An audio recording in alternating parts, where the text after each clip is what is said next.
Well, good evening, ladies and gentlemen, young people. It certainly is a pleasure to be with you here this evening as we consider the events that are going on in the world around us, the coming world conflagration, which we've rebranded as Russia's role in leading the world to Armageddon. We want to look at what the Bible has to say about these things. Now, when you consider the time in which we live, if we were to just turn up to Luke chapter 21, it's very similar to the time it was existing at the Lord Jesus Christ's first coming, just before the Roman armies would come in AD 70. It's a very similar state of affairs to what Jesus prophesied at that point in time.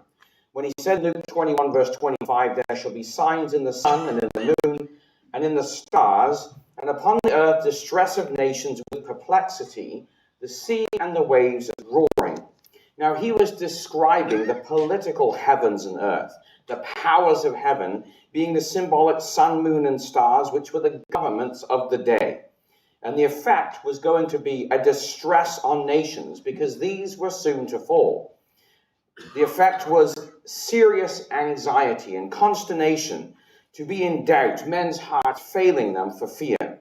And that's exactly the situation that is described in verse 26.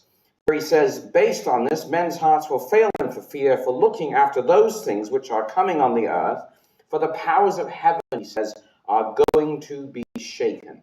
And that would have happened in AD 70. But we find ourselves today in a very similar time. This is the doomsday clock, which was created back in 1945, just recently. And this is what we read in Reuters on January 24th. The atomic scientists set the doomsday clock closer to midnight than ever before on Tuesday, saying threats of nuclear war, disease, and climate volatility have been exacerbated by Russia's invasion of the Ukraine, putting humanity at a greater risk of annihilation. The clock was created in 1947 by a group of atomic scientists, including Albert Einstein, who worked upon the Manhattan Project. And, that was 75 years ago, and it began at 7 minutes to midnight following the Second World War, and it was 17 minutes to midnight after the 1991 fall of the Soviet Union and the end of the Cold War. But that has changed. We are now 90 seconds to midnight, which is the closest it's ever been according to these atomic scientists. So men's hearts truly are failing them for fear. People are terrified of what is coming upon the earth. And so we read in Habakkuk chapter 2. In Habakkuk chapter 2, we find there that Yahweh, he says, the Lord answered me and said, write a vision, make it plain upon the tables, in verse 2, that he may run that readeth it. And so that was the idea, to write this vision down and to make it plain upon the tables. But the vision is yet for an appointed time, we read, but at the end it shall speak, and it will not lie, though it tarry, wait for it, because it will surely come, and it will not tarry. So even though Bible prophecies have been given many, many years ago, and sometimes people will say, well, look, things continue as they were since the fathers fell asleep, all things seem to be going on. The prophet here is telling us is, look, we're living at the very end of this, at a time period where it surely is going to come, and we understand by the events that are going on in the world around us, that time is very clear upon us. So in Isaiah chapter 45, we read here about judgments that God brings upon the earth. When people look around and they see the terrible situation that's going on in the world, there's a big question as to why all this is happening. Now, there is a very interesting statement that's made in verse 6. He says that they may know from the rising of the sun and from the west that there is none beside me. I am Yahweh, or I am the Lord, and there is none else. And he then makes a very emphatic statement. I form the light, and I create the darkness. I make peace, and I create evil. The Lord do all these things. So God is actually in control of the events that are going on in the world around us. And it might seem at times like the world is a little bit out of kilter. Things are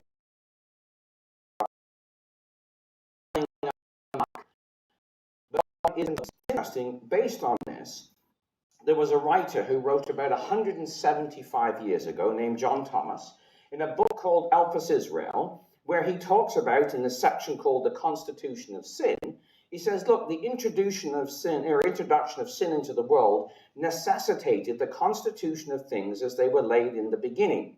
If there had been no sin, there would have been no enmity between God and man, and consequently no antagonism by which to induce good out of evil. Sin and evil are cause and effect. God is the author of evil, but not of sin. For evil is a punishment of sin. We read, as we just read in Isaiah 45, verse 7, I form the light and create the darkness. I make peace and I create evil. I, the Lord, do all these things. And again in Amos chapter 3, verse 6, shall there be evil in the city, and the Lord hath not done it? The evil then, to which men is subjugated, is the Lord's doing. Now that might seem a very strange thing to say. Now that's 175 years ago. But when we look around the world today, and we see some of the events that are taking place, these are the Lord's doing, according to John Thomas, but not really according to John Thomas. It's according to Isaiah, and it's also according to Amos chapter 3 and at verse 6. So that's the situation. Sin and evil are cause and effect. God is the author of evil, but he is not the author of sin, because evil is the punishment for sin. Now, when we consider that and we think about, as he goes on to describe this, then how does that work out? Well, he says, war, famine, pestilence, floods, earthquakes, diseases, and death are the terrible evils which God inflicts upon mankind for their transgression. Nations cannot go to war when they please, any more than they can shake the earth at their will and pleasure. Neither can they preserve peace when he proclaims war.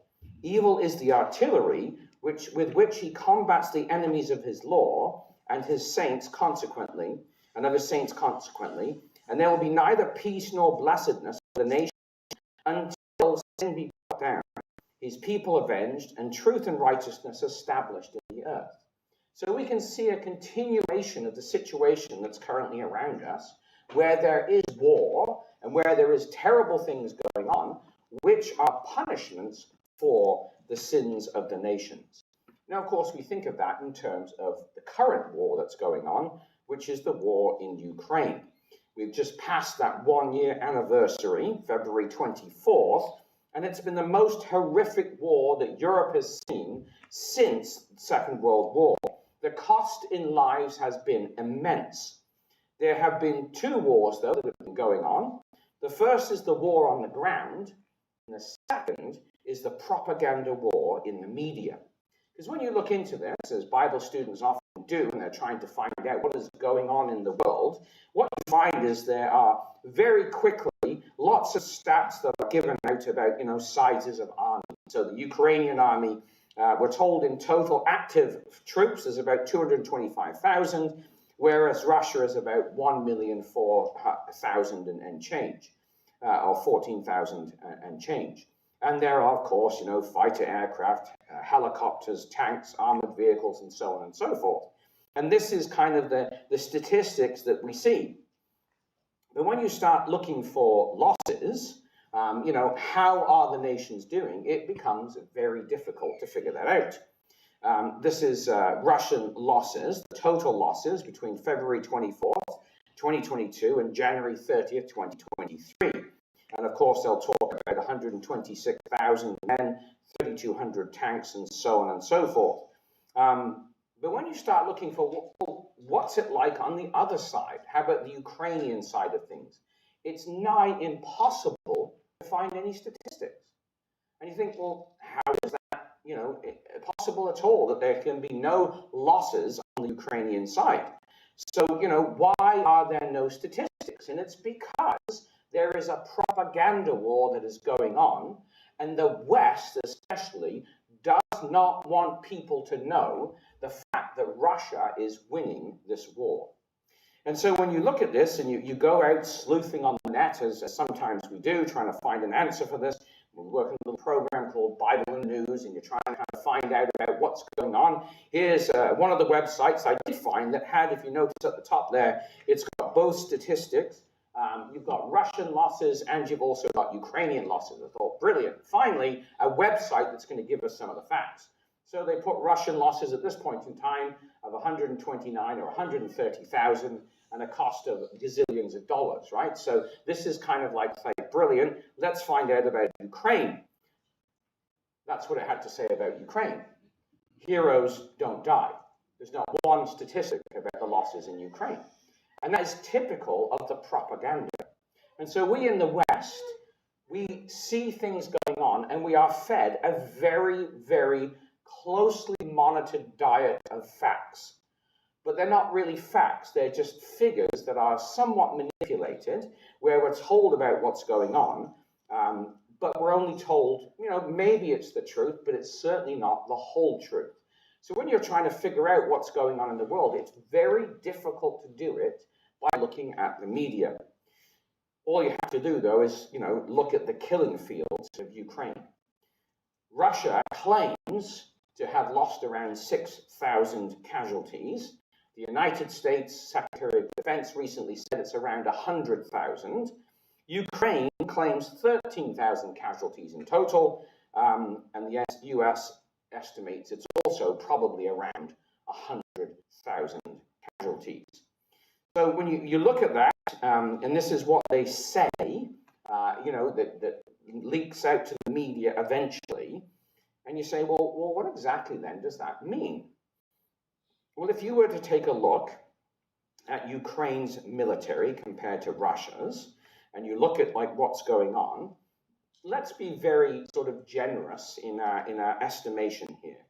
If we said that Ukraine had 200,000 soldiers, and it had lost, as was recently reported, 150,000 active troops, that would leave 50,000 active troops. Now, if the statistics are also correct on Russia, and they have 900,000, 1,100,000, depending on what number you pick. I picked the lowest one. And they also lost 150,000. That would leave them 750,000 troops. So the ratio of regular Ukrainian soldiers to regular Russian soldiers is about 15 to 1. Now, I don't know what you're like with sports or with statistics, but that's a pretty miserable weapons you supply to 50,000 troops. When they're outnumbered 15 to 1, it really doesn't look good. And when you look at the Russian losses, you see them all over the news. Little clips are played over and over again of a little drone that flies along and blows up a Russian tank. And that same clip is shown here and it's shown there. And actually, one of the reporters pointed out that there was one little stretch of road and there was 4 tanks on it, and they played those clips months apart to make it look like they were having continuous successes in this type of thing. And it looks like, if you follow the news, that the Ukrainians have been blowing up absolutely every single Russian tank. But it's interesting, there's a general, a guy named Douglas McGregor, who's a PhD, he fought in the Iraq War, and he says, look, the pre-war population of Ukraine is around 37,500,000. However, there are working in the EU or the UK around 2 million people already. They've already left. Refugees, even the news now is beginning to agree that there are about 10 million refugees that have left Ukraine. And there are those that actually live under Russian control, many of which are Russian-speaking people. So there are about 4 million. And there are war casualties of about 600,000 of both civilians and troops that have died, some of which, of course, are simply injured. Well, that leaves a remaining population of about 20,000 or 20,900,000. Now, that is the same population as the state of Mali, or perhaps Romania, Chile, Zambia. So the real picture is not being portrayed on the media, and it's very difficult to figure out when you go to the media what is going on, because it's just not truthful reporting of the facts. So we're here tonight to look at the Bible's perspective, because you can't go to the media and figure it out. That's become pretty obvious. So let's turn in our Bibles to 1 Thessalonians chapter 5. And it's here that the apostle lays out to us the situation. 1 Thessalonians chapter 5, we read here about the Bible and its prophetic light. We read in verse 2, yourselves know perfectly that the day of the Lord so cometh as a thief in the night. And he says to the believers that he's writing to, in verse 4, you, brethren, are not in darkness, that that day should overtake you as a thief. He goes on to say, you're the children of the light, the children of the day. We are not of the night, nor of the darkness.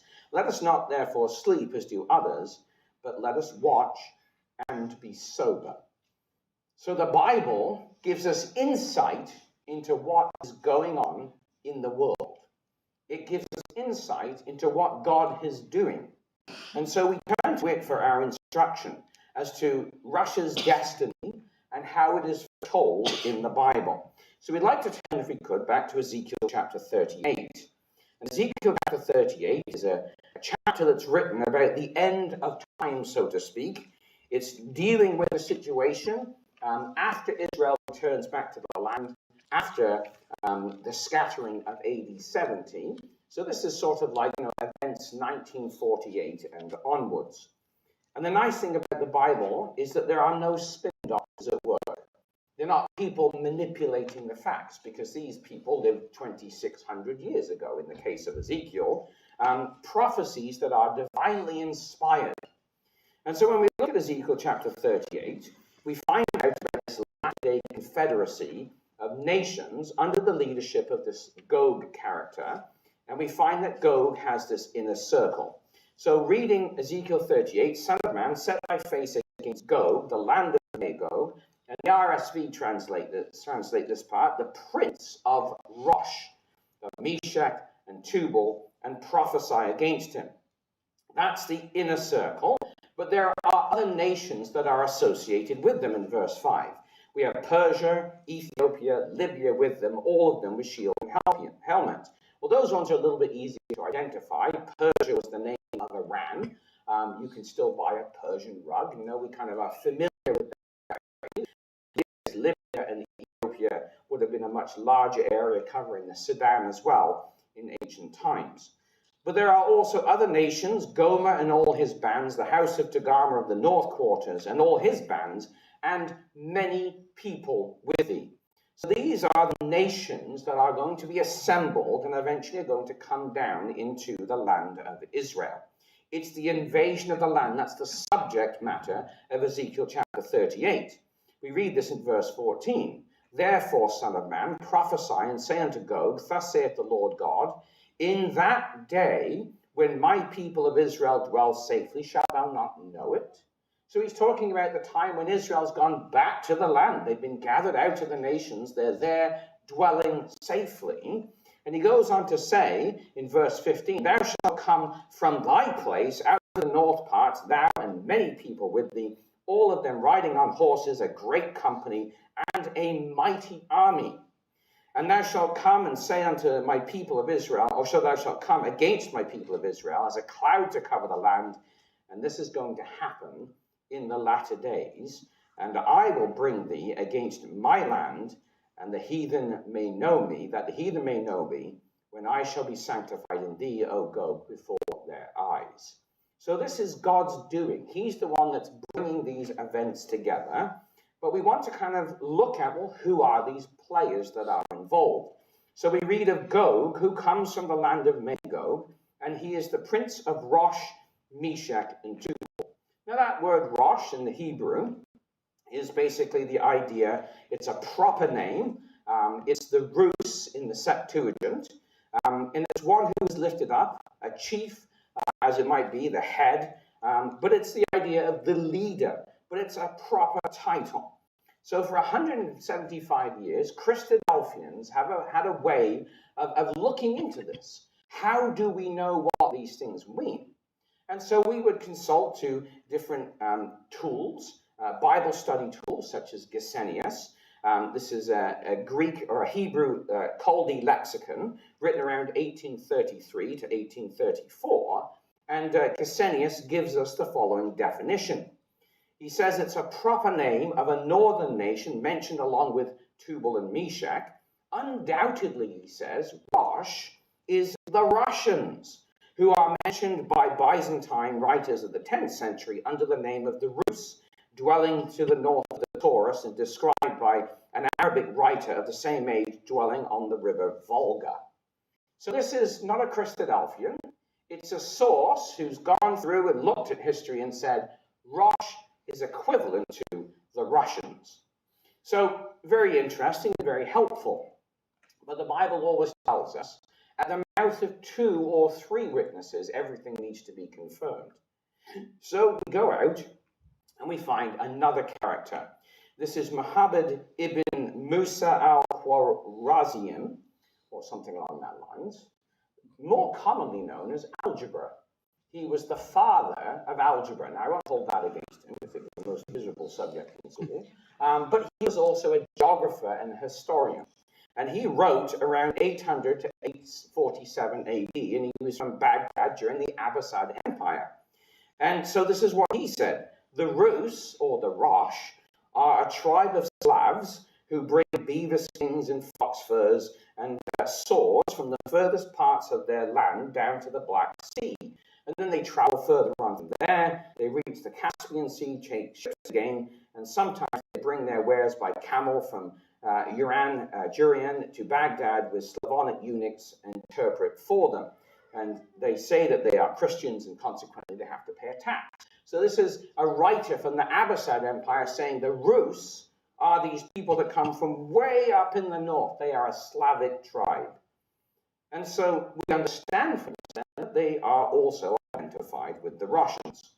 Well, let's go to the Russians themselves. This is the venerable Nestor, who wrote a chronicle around 1056, the history of the Kievan Rus, where he turns around and says that, after the flood, he describes the Japhet lands, including the north side of the Black Sea, with rivers Danube, Dniester, and Dnipro, and the Volga, which flows toward Shem's part of the earth. These lands contain numerous tribes, such as the Rus. The Slavs and the Rus, he goes on to say, are one people, for it is because of the Varangians that the latter became the Rus, though originally they were called Slavs. So again, you've got 3 totally separate sources. One is Russian, one is an Arab, an Islamic person, basically, from the 800s. This is the 1056 era. And another one is much more recent, Gesenius, all of which write the same thing. We have another gentleman in 1651, a guy named Bocart, who wrote a geography, and he turns around and says it's credible that from Rosh and Meshech, of whom Ezekiel speaks, descended the Russians and the Muscovites. Rosh is the most ancient form under which history makes mention of the name Russia. So I think we can see there that it's pretty clear when you go to the ancient historians that Rosh is associated with Russia.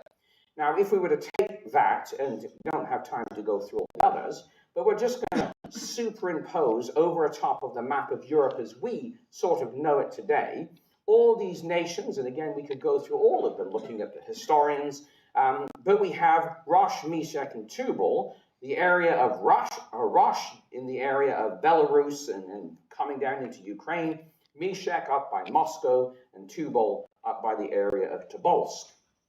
And Mago, being between the river Don and the river Danube, as Josephus, who we didn't look at, describes it, and basically being in this area, what we would call today modern, or not modern, but ancient Scythia.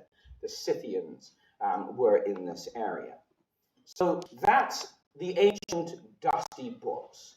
And then along comes the Russian president and does us all a favor and says, actually, I'm going to give you a history lesson. And this was in July 12th of 2021, where he wrote this essay on who are the Russian peoples. And he turned around and said, Russians, Ukrainians, and Belarusians are all descendants of the ancient Rus, which was the largest state in Europe, bound together by one language, which we now refer to as Old Russian, and after the baptism of Rus, also bound together by the Orthodox faith.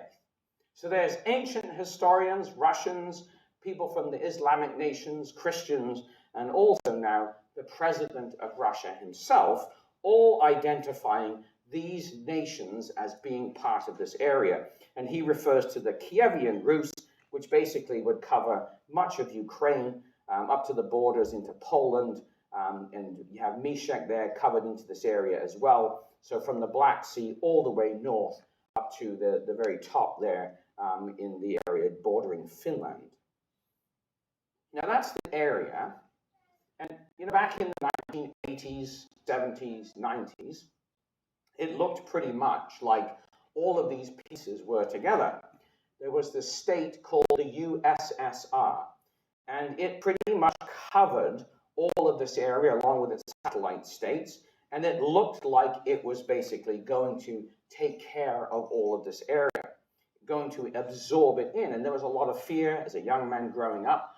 We lived in northern British Columbia, a place called Prince George, and there was the Baldy Hughes Air Force Base, which was part of the distant early warning line. And I can remember as a youngster, air raid sirens going off, drills in school, climb under your desk. I'm not really sure what the point of that was, but lots of my friends had parents who had bomb shelters that they fitted out, and they had supplies of food and all this kind of stuff, expecting the end of the world to come. But there's an interesting phrase, if you've got Ezekiel chapter 38 open, that comes up in verse 4. So it looked like Russia was going to fulfill what the Bible had to say, well, the Soviet Union anyway. But in Ezekiel chapter 38, God says in verse 4, I will turn thee back and put hooks in thy jaws. And then he says, I'm going to bring you forth, all thine army, horses and horsemen, and he's going to bring them down into the land. Well, the idea of turning back is of bringing back, restoring, refreshing, repairing. So there's been a period of leading away, of turning or apostatizing. So they've gone so far, then they've been turned around, and then they're going to be brought forth. Now, a writer back in the 1970s, at the height of the Cold War, so this is just after the Cuban Missile Crisis, a gentleman named Graham Pierce, in a book called Russia, the Vatican, and the Invasion of Israel, said we could reasonably then expect, looking at Ezekiel and looking at Daniel and some of the other prophecies, a general large-scale orientation of strategic positions, Britain and the US re-establishing themselves in the Near East, that would bring into being two great power blocks as the King of the North and the King of the South. This would include cooperation with Israel and possibly an occupation of Egypt again. At this time, too, relations between Israel and the Arabs may be changing. So he said, based on the fact that it talks about this turning back, and the phrase he points out is used twice, he says we can expect that there's going to be a massive reorientation in the world. Well, that was written in 1970, and a lot of people laughed at this individual and said, oh, don't be ridiculous. Soviet communism is this great, vast group that's covering the world. And then, of course, 1989 came along, and the world was in shock when the Berlin Wall fell, and the Cold War all of a sudden was over. And that great Soviet Union was destroyed. It started actually a little earlier, in 1989, with the pullout of the Soviet troops from Afghanistan. And that would lead very shortly after that to the collapse of what was called the Communist bloc, the fall of the Berlin Wall. And then you would see the Soviet Union itself collapse in 1991, Christmas Day, when Gorbachev would resign. And then all of its different connected nations would all become disassociated with it, and Russia would be isolated for this period of time. Now, at that time, there were many people that said, well, look, maybe the Christadelphians have got it wrong. Maybe Bible prophecy about Russia and all this kind of stuff is a bunch of hype, and maybe it's just not correctly interpreted. Until, of course, 10 years after Yeltsin, this individual showed up, a man named Putin, who became president in 2000. Nobody knew who he was at the time. He was a former KGB or FSB agent, who took over from Yeltsin on December 31st, 1999. And Russia had come to its lowest level possible under Yeltsin, and Putin was a nobody. He didn't even have a political party, so they actually invented one and appointed him the head of it and voted him in as the head of this party that hadn't existed until this point in time. And of course, we know the story of Vladimir Putin. In 2005, this was a statement that he made. He says, above all, we should acknowledge that the collapse of the Soviet Union was a major geopolitical disaster, the major political disaster of the century. As for the Russian nation, it became a genuine drama. Tens of millions of our co-citizens and co-patriots found themselves outside of Russian territory. Moreover, the epidemic of disintegration infected Russia itself. And that was an address to the Kremlin back in 2005. And he said, look, you've got all these Russians now, our co-patriots and co-citizens who are living outside of Russia. They're no longer connected with us. And he looked at his goal, his job was to put Humpty Dumpty back together again, basically, to try and rebuild this fractured Russian empire. And that's what he did. You look at the area of the underbelly of Russia, places like Kazakhstan. Over the past 20 years, he's brought Kazakhstan, Uzbekistan, Tajikistan, Turkmenistan, and Iran, Iraq, and Syria, either directly under Russian control or heavily under their influence once again. He's rebuilt the underbelly of Russia. And as America pulled out of these areas, after muffing it in Afghanistan and Iraq and so on, they have filled the void. And so the last of them was Afghanistan, as you may well remember, in 2021, which was a complete mitigated disaster, leaving all kinds, billions of dollars of weapons and things in Iran or in Afghanistan, which were then taken and given to the Iranians and all kinds of other people. But you see, this is the time that we're living in. It's a time for the nations to wake up. See, the whole situation with Russia's disintegration and now the gradual rebuilding is prophesied in the Bible. Come, if you would, to that section we had read in the prophecy of Joel. So Joel describes for us this latter-day situation that we can expect to be in the land. And when we look at Joel, we're dealing with a situation that is in the last days. And just to give a little bit of context to it, as we read there in Joel chapter 3, verse 1, behold, in those days, and in that time when they shall bring again the captivity of Judah and Jerusalem, and we'll talk about that in just a moment. But that's the time period he's talking about. When the Jews come back to the land, that's the time, he says, I'm going to gather all nations and bring them down to the valley of Jehoshaphat, and will plead with them there for my people, for my heritage Israel, who they have scattered amongst the nations and parted my land. And so when we look at that and we consider it, we find if we go over to the end of the chapter or middle of the chapter in verse 14, he describes the situation that's going to ensue. Multitudes in the valley of threshing, which is the word concision or decision, which literally means a threshing instrument. For the day of the Lord is near in the valley of threshing. Now that phrase, the valley of threshing, is actually what the Apostle John, or the Lord Jesus Christ, who gave us the book of Revelation, is referring to in Revelation chapter 16. There's all kinds of weird and wonderful ideas of what Armageddon is, all kinds of movies out there, comets are going to come and smash into the earth and all this kind of nonsense. But from a biblical perspective, we're told what this is all about. And so if you come over to, keep your finger in Joel, come over to Revelation 16, we find here the same kind of language. Revelation chapter 16, we read in verse 16, he gathered them together into a place called, in the Hebrew tongue, Armageddon. So it's a Hebrew phrase which immediately would make us think about the Bible, the Old Testament, a phrase that's come out of there. Well, Armageddon is what we would call a transliteration. It's taking a literal Hebrew phrase and translating it using Greek syllables, whatever they call them, Greek letters and whatever to make the same sound, right? So a transliteration. And so we have the first word, Adama, which is used in Ruth chapter 3, verse 7. Remember when Boaz goes and lies after the threshing on the heap of sheaves that have been cut and ready to be threshed? That is this word, Adama. Gay is Guy, and we of course know this. The valley of the son of Hinnom, as it's called in Joshua 15, verse 8, is translated or transliterated Gehenna, the valley of the son of Hinnom in the New Testament.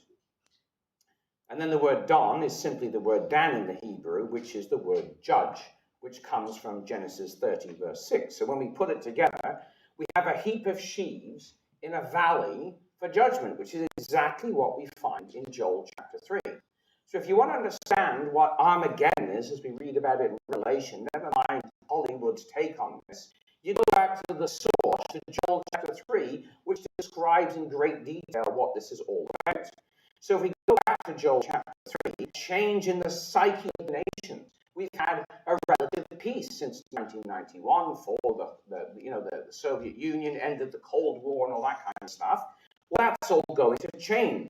And you look at it in Joel chapter 3, the trumpet sounds. Proclaim ye this among the Gentiles, prepare war, wake up the mighty men, let all the men of war draw near, let them come up.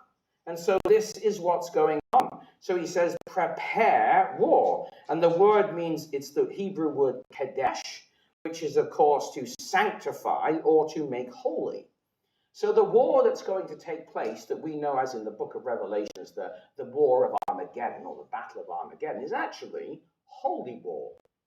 It's a holy war against the Jews to reestablish Christendom in the land. It's one of the last crusades.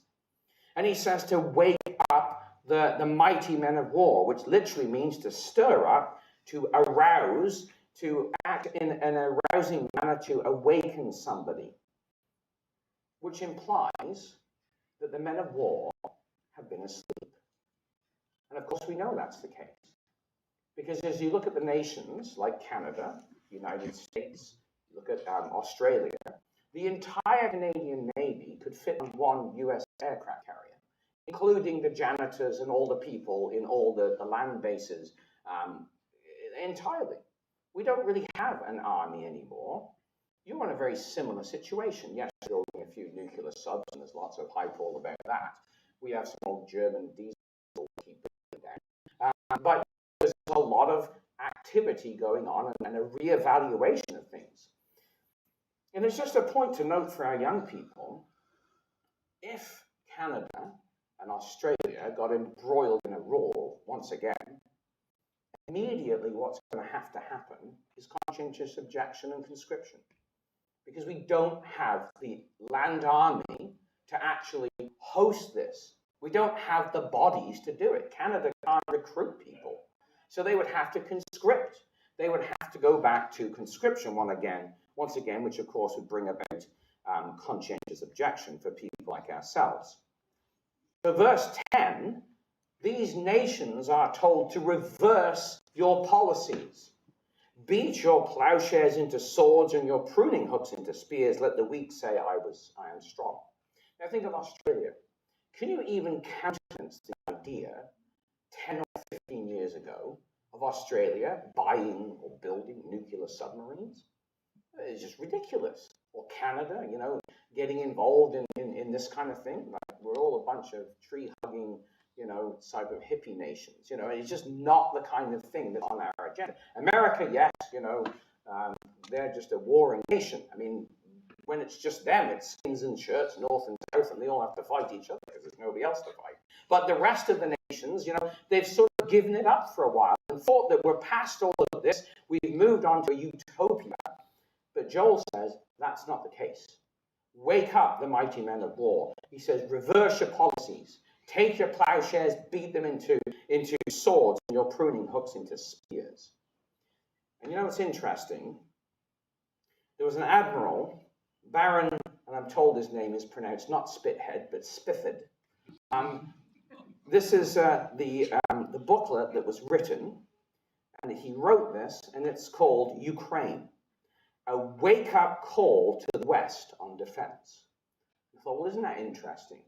Top British official basically says the Ukrainian crisis should serve as a wake-up call to politicians and opinion formers. In response, the UK and NATO need to invest now in the necessary capabilities and strategies to meet the threats that we face. Picks the words unwittingly right out of Joel. It's time to wake up. What's going on with Russia means that the rest of the world needs to now wake up. And, you know, this is the way it's been. This is military expenditure by region from 1988 to 2021. And you can see there we had this big drop 1999. Oh, we don't need to spend money anymore on arms and all this kind of stuff. And then all of a sudden, we reached the point this year where world military expenditure passed $2 trillion per year for the first time in the history of the world. That's Joel chapter 3. Wake up the mighty men. Everybody's got their war and munitions systems all kicking into play.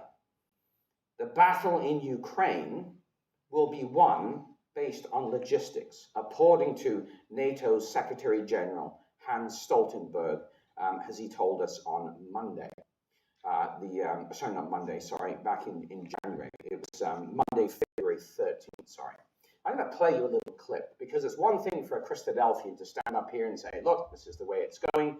It's another thing for the Secretary General of the United Nations to describe how things are actually going. Hopefully this will all work. Almost 1 year since the invasion, President Putin is not preparing for peace. He is launching new offensives. So we must continue to provide Ukraine with what it needs to win. It is clear that we are in a race of logistics. Key capabilities like ammunition, fuel, and spare parts must reach Ukraine before Russia can seize the initiative on the battlefield. Speed will save lives. If Putin wins in Ukraine, the message to him and other authoritarian regimes is that force is rewarded. The war in Ukraine is consuming an enormous amount of ammunition and depleting Allied stockpiles. The current rate of Ukraine's ammunition expenditure is many times higher than our current rate of production. This puts our defense industries under strain. For example, the time for large caliber ammunition has increased from 12 to 28 months. Orders placed today would only be delivered 2.5 years later. So we need to ramp up production and invest in our production capacity. So there it is from the horse's mouth. We're running out of bombs and bullets and missiles in Ukraine. And we cannot, I'm saying we, the Western world, cannot resupply them quick enough. The mechanisms in Western society, in our industries and whatever else, are just not keeping up with it. And it's interesting because when you saw the beginning of the war, Ukraine seemed to do very well because they had these brilliant Javelin missiles that they were firing off. Right? The most successful weapon used by the Ukrainians against the Russians is this US-made missile.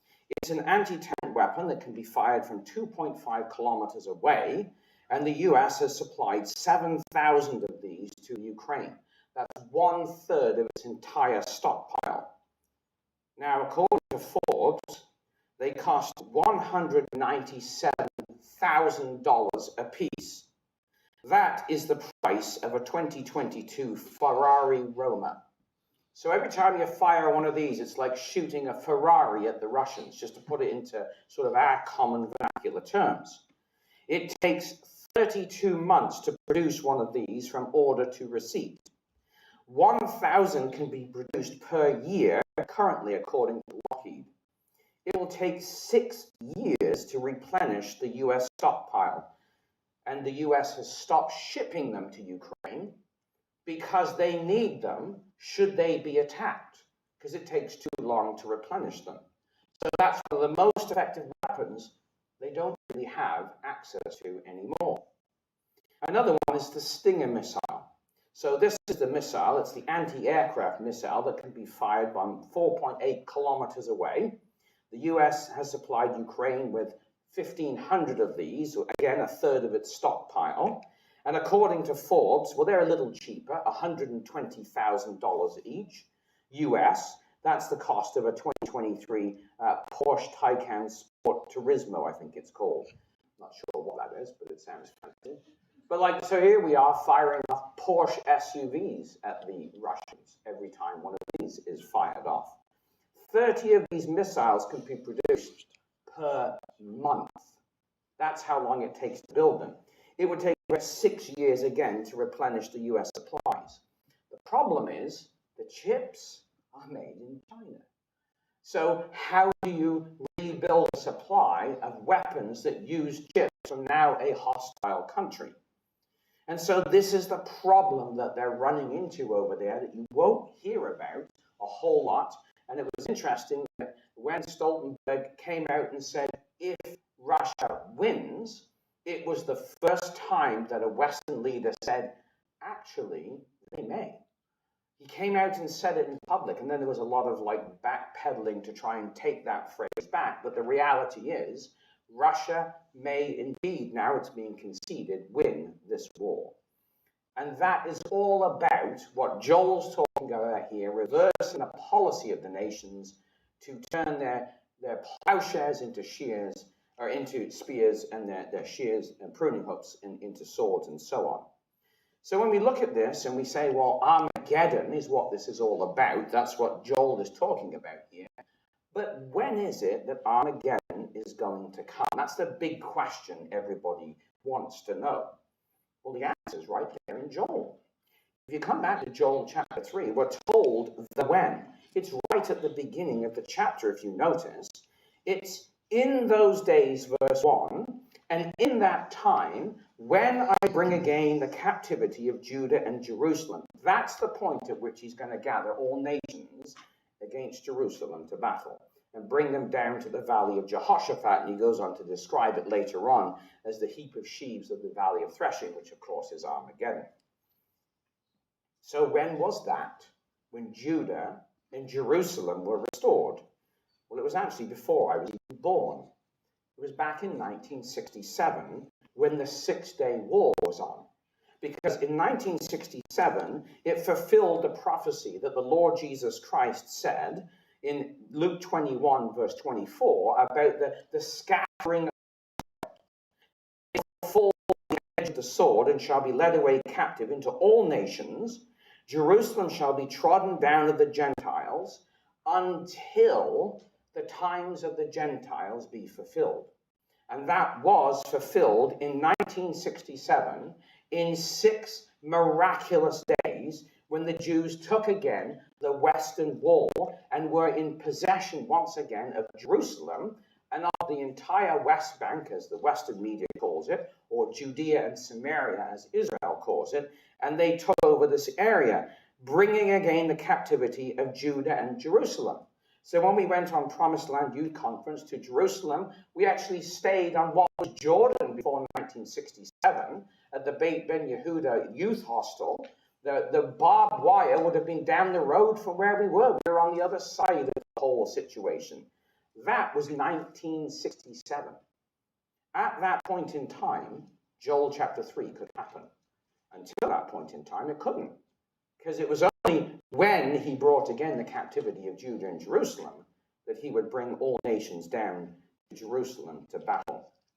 So not only is it time for the nations to wake up, friends, it's also time for you and I to wake up. This is a wake-up call for us. Let's go back to Thessalonians and have a look at what he said there about the end times. If we come to Thessalonians in chapter 5, he says, of the times and seasons, in verse 1, brethren, you have no need that I write unto you. Yourselves know perfectly the day of the Lord so cometh as a thief in the night. So the world around us is not expecting the Lord Jesus Christ to appear on the scene. It's going to come to them as a thief in the night. It's going to be absolutely gobsmacking, as we would say back in Britain.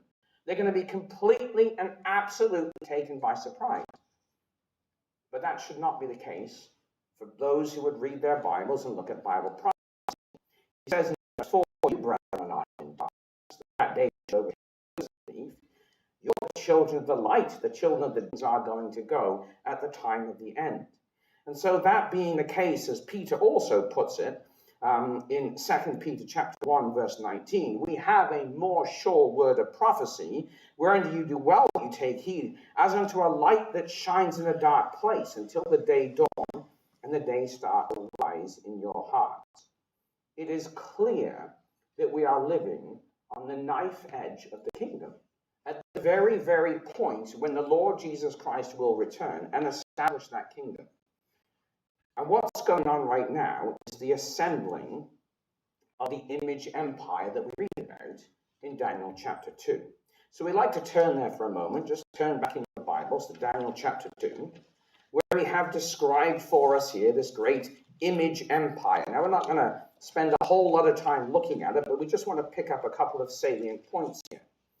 It is Daniel chapter 2, and we come in there later on in verse 31, where the description of this dream is given by Daniel to Nebuchadnezzar. And he tells him, "Look, king, you saw and behold a great image, this great image whose brightness was excellent stood before you, and its form was terrible." And he describes it. It had a head of fine gold, breasts and arms of silver, belly and thighs of brass, legs of iron, feet, part of iron and part of clay.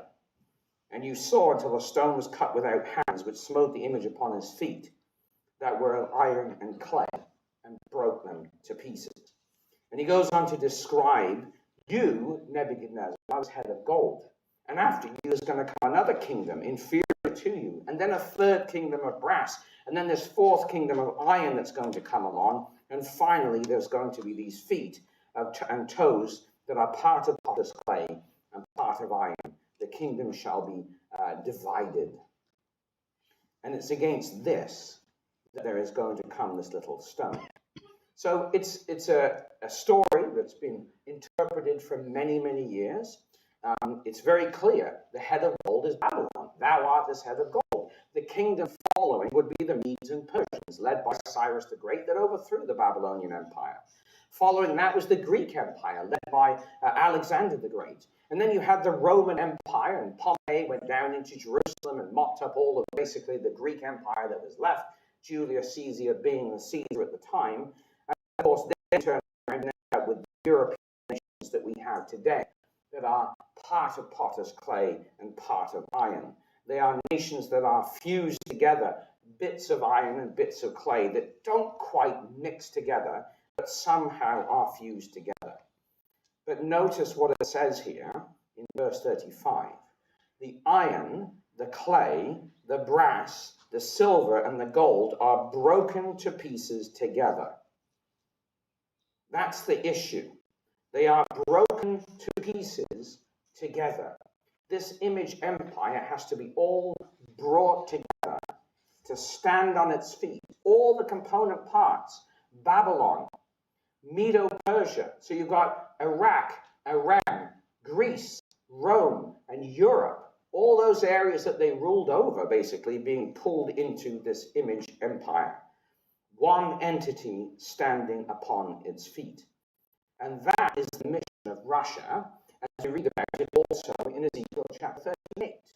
Their job is to pull it all together.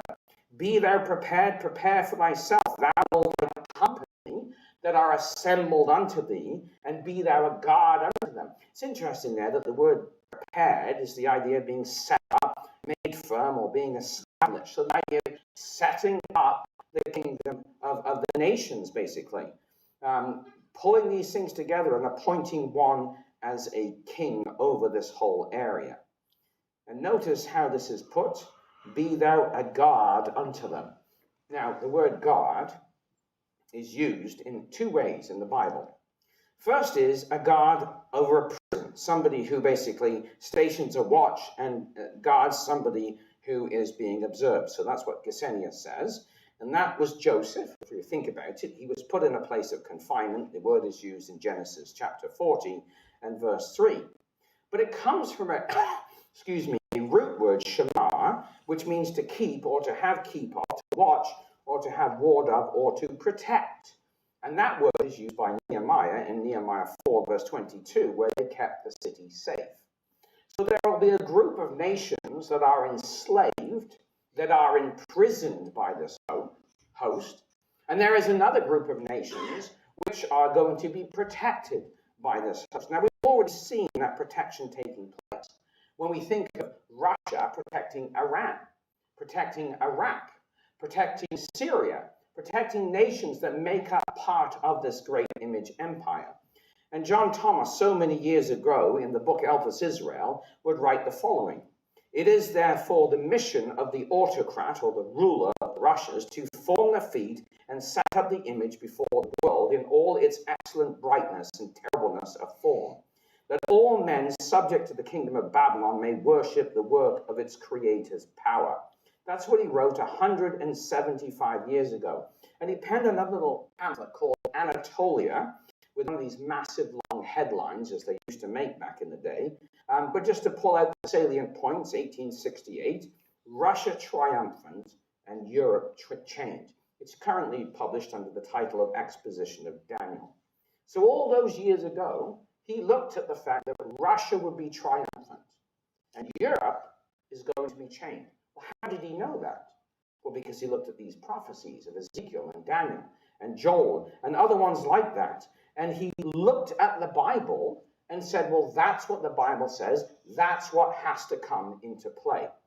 And so he writes in this, when we consider these things in the book Eureka, there, and that's Europe's leaders, are wrong in supposing that the age of conquest is past forever. Now, this is going before World War I, but it's just as applicable today.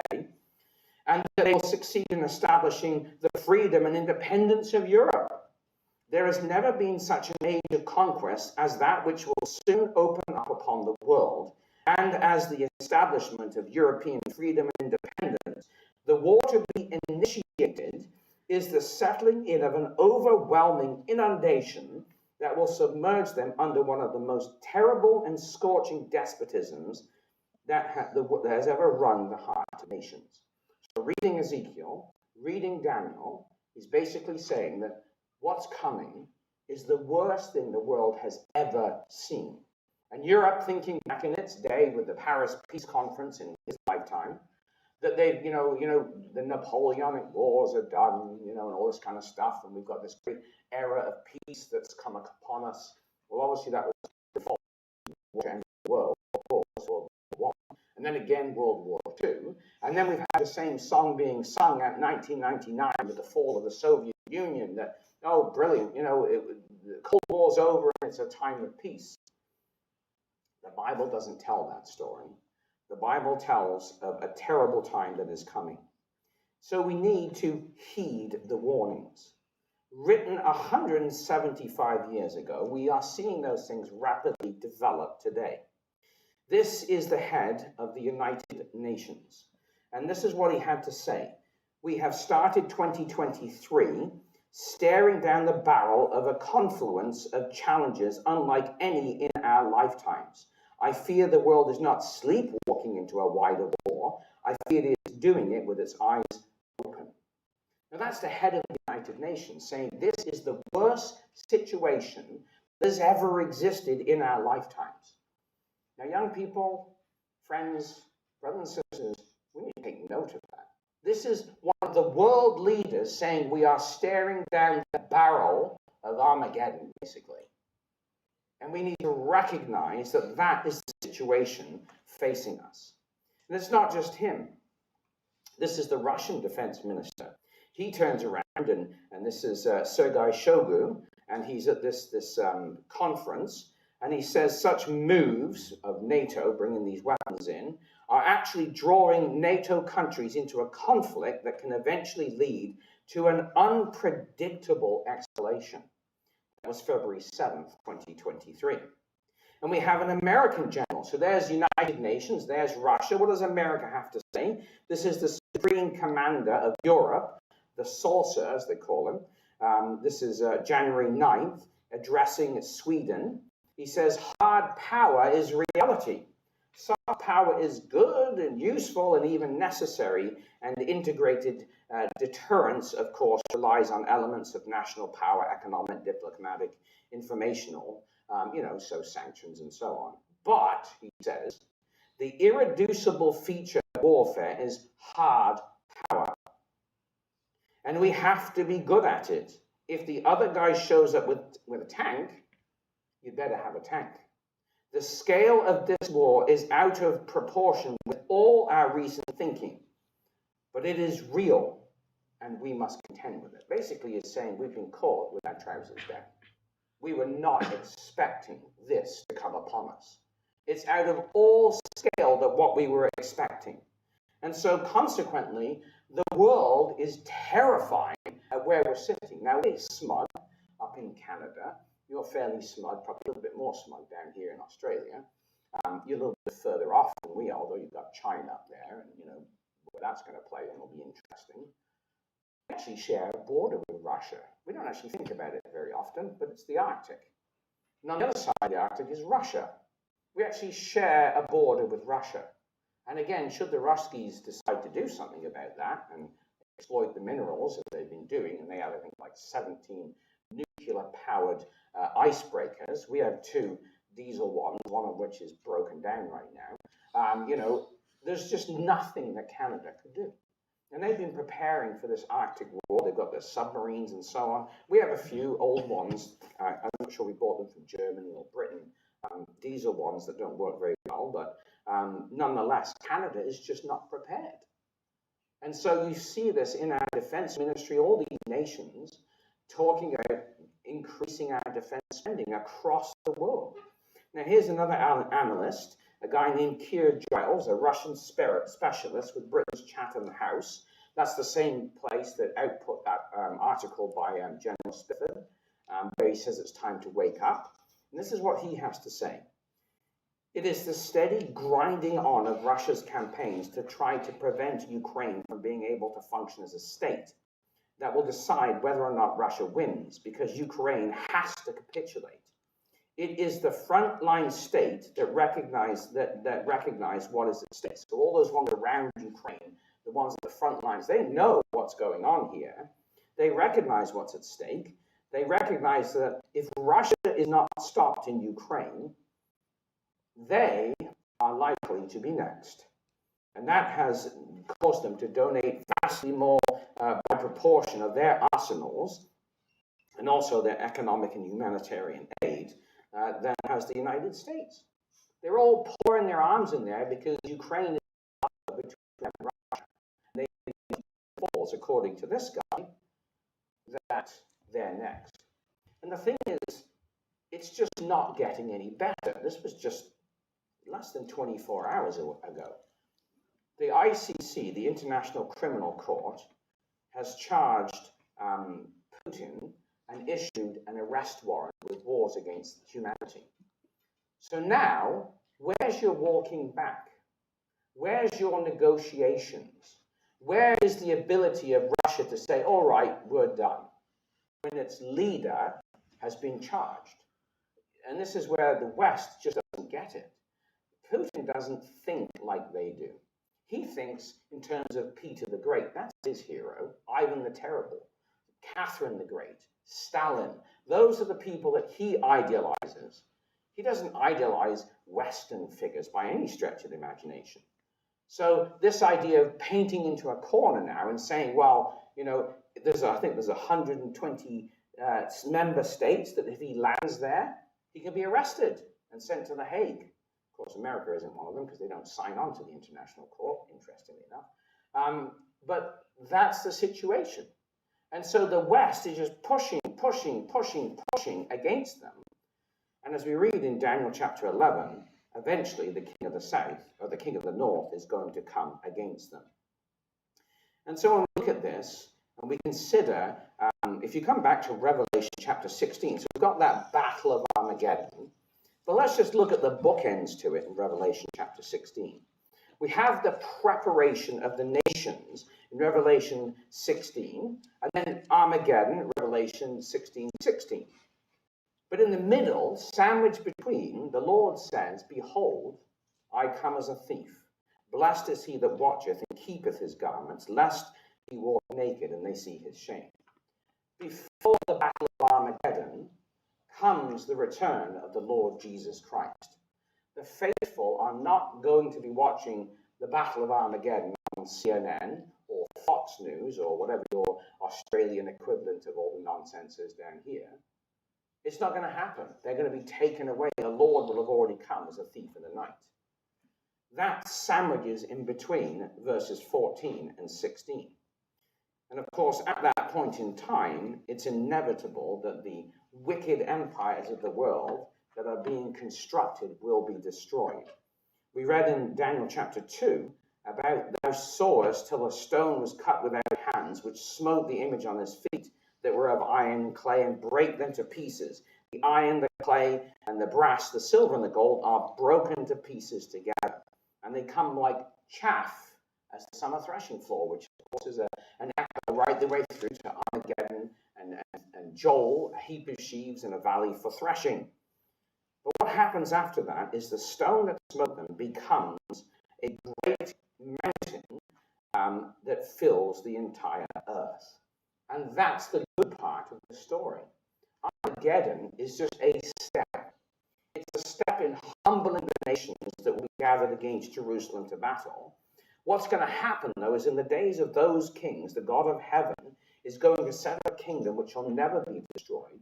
It's not going to be left to other people, but it's going to break in pieces and consume all those kingdoms, and it is going to stand forever.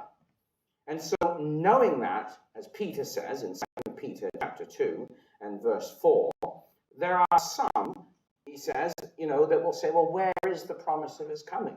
Since the fathers fell asleep, all things continue as they were from the beginning of the world. And sometimes we can develop that mindset ourselves, a mindset of unbelief, basically, that questions where is the promise of his coming. Signs of the times have been going on for years. I can remember Uncle Perce talking about this when I was a little boy, and yet we're still here. I'm now 50-something years old. All things continue, but we are getting closer and closer to that point. We cannot ignore them and have the mindset that all things are just going to continue on. The world is telling us that they are not going to continue the same way. The world is telling us that what's coming is like something we've never seen. And so is the Bible. And so we need to heed those warnings. Revelation chapter 3, the Lord is knocking on the door of our lives saying, let me in. And that's really the response he's looking for. Behold, I stand at the door and knock. If any man hear my voice and open the door, I will come into him, with him, and with me. It's up to us whether we're going to open the door of our lives to the Lord Jesus Christ and invite him into our daily lives, reading his word, finding out what he wants us to do, and walking in those ways, coming in to join in with him in his memorial supper, to sup with him, deciding that we're going to join in with the saints of all the ages. It's entirely voluntary. It's entirely up to us. I stand at the door and knock. And so it is that we have that expression given to us in Luke 13, when the master of the house is risen up and has shut the door, and you're now standing without and knocking at the door, saying, Lord, Lord, open to us, he shall answer and say to you, I know not whence you are. See, right now, he's knocking on the door and asking us to let him in. But there will come a point in time, if we don't do that, it'll be us knocking on the door and asking him to let us in. But by that point, it's going to be too late. He'll say, I don't know from whence you are. And so the exhortation to us is that we need to prepare ourselves, as we read in Luke chapter 12, let your loins be girded about and your lights burning, and you yourselves like unto men that wait for their Lord when he will return from the wedding. When he cometh and knocketh, they open to him immediately. Blessed are those servants whom the Lord, when he comes, will find watching. Verily I say unto you, he will gird himself and make them to sit down at meat, and will come forth and will serve them. And in our next talk, and I think it's Wednesday night, we're going to talk about the most exciting part, It's not Armageddon, it's not the battle, it's not all of those things. The exciting part is what comes next, and that is the coming kingdom of God